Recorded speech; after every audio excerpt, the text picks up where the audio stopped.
Hello, good morning friends. स्वागत है आप सभी का हमारे YouTube channel Divya steno classes में। आज का डिक्टेशन 100 वर्ड पर मिनट पर रामधारी सिंह दिनकर के उच्च गति अभ्यास खंड 2 का प्रतिलेखन संख्या 43 है। तो चलिए स्टार्ट करते हैं अपना डिक्टेशन। स्टार्ट। महोदय, हमारे जीवन में संगीत का व्यापक स्थान है। भारतवासियों को अपने प्राचीन युग से अथवा अपने पूर्वजों से शास्त्रीय संगीत के रूप में एक बहुमूल्य निधि मिली है। हमारे पूर्वजों की दृष्टि में संगीत का ध्येय आध्यात्मिक साधना था और उन्होंने संगीत का इसी आदर्श के अनुकूल विकास किया। हम कह सकते हैं कि हमारे देश में यह कला पूर्णता के शिखर पर पहुंच चुकी थी। संगीत के ध्येय के संबंध में आज हमारे विचार चाहे कुछ भी हो, यह सभी स्वीकार करेंगे कि इसमें सामंजस्य की ओर ले जाने वाली और व्यक्त जगत से ऐक्य का आभास कराने वाली शक्ति निहित है। संगीत के वातावरण में ही नहीं बल्कि श्रोताओं और गायकों के मन में भी सामंजस्य की उत्पत्ति होती है। संगीत के उच्च ध्येय और व्यापक प्रभाव के कारण ही प्राचीन काल में भारतवासियों ने संगीत को जनसाधारण के सामाजिक तथा सांस्कृतिक जीवन में ऊंचा स्थान दिया था।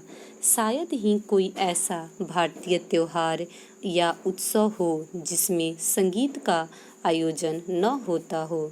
संगीत जन्म से मृत्यु पर्यंत हमारे साथ रहता है। हमारे सभी रीति रिवाजों में इसका कुछ न कुछ स्थान है। शताब्दियों से हम संगीत के प्रशंसक तथा उपासक रहे हैं और हमने इसकी गणना सदा मानव की उच्चतम साधनाओं में की है। काल के प्रभाव से हम लोगों की रुचि में काफ़ी परिवर्तन हुआ, परंतु शास्त्रीय संगीत उसी प्रकार बना रहा और उसमें कोई विशेष और मौलिक परिवर्तन नहीं हुआ। मुसलमान बादशाहों और अमीर उमरों के द्वारा संगीत को केवल प्रोत्साहन ही नहीं मिला, इसमें समयानुकूल हेर फेर भी हुए और आज विशेषकर उत्तर भारत के संगीत ने उसी युग से प्रभावित और बहुत अंशों में अनुप्राणित होकर अपना नया रूप ग्रहण कर लिया है। पर जो भी हेर फेर हुए वे हैं ऊपरी पोशाक मात्र ही। भारतीय संगीत शरीर और आत्मा से अभी भी वही प्राचीन शास्त्रीय संगीत बना हुआ है। ऐसी आशा की जाती है कि इसमें अभी भी इतनी शक्ति है कि यह अपने को एक बार फिर आधुनिक वातावरण के अनुकूल बना लेगा।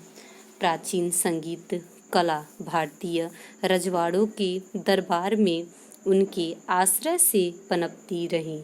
यह स्वीकार करना होगा कि भारतीय नरेशों द्वारा दिए गए प्रश्रय के कारण संगीत लुप्त होने से बच गया, परंतु यह भी मानना पड़ेगा कि इन वर्षों में भारत की जनता ने इस शास्त्रीय संगीत से बहुत कम संपर्क करे। अतः जनता हमारे परंपरागत सर्वश्रेष्ठ संगीत के बीच एक खाई पैदा हो गई है। यदि हमें संगीत को जीवित रखना है तो सहस्रों वर्ष पुरानी इस अमूल्य परंपरा की रक्षा करनी है तो हमें इस खाई को पाटना होगा। यदि यह आवश्यक हो तो शास्त्रीय संगीत में ऐसे संशोधन करने में कोई बुराई नहीं जिनके फलस्वरूप यह लोकप्रिय बन सके। इसके साथ ही जनसाधारण को भी शिक्षित करने की आवश्यकता है जिससे उनकी रुचि अधिक परिष्कृत हो सके और वे शास्त्रीय संगीत का आनंद उठा सके। भारत गणराज्य में नरेशों अथवा रजवाड़ों का अच्छा स्थान है।